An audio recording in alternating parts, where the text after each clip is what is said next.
For our Ngo Spotlight of the Week, we had the pleasure to sit down and meet an NGO that promotes the importance of the Yucatec Maya language and how they have managed to hold various sessions for kids' learning environment.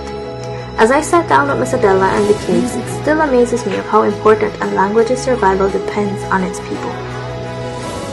They have managed to find excellent ways in which children can learn at their own pace, from translating numbers, nursery rhymes, and even our Belizean anthem. These group of young Belizeans are keeping their culture very much in an active state.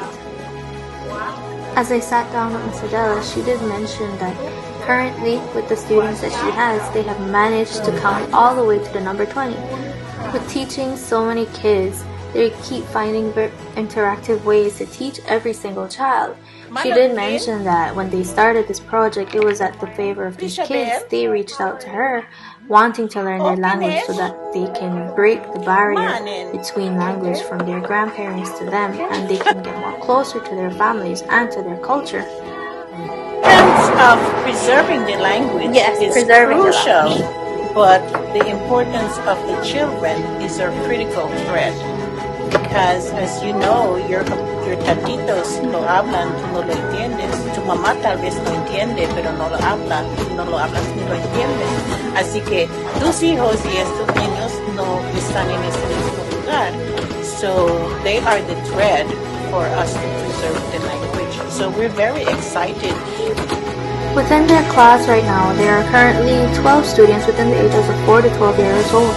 They assist kids not only with language but also with moral values, as to help them grow not only with culture but also be respectful and wonderful kids. One thing that we have implemented with this group is that we also teach them social values.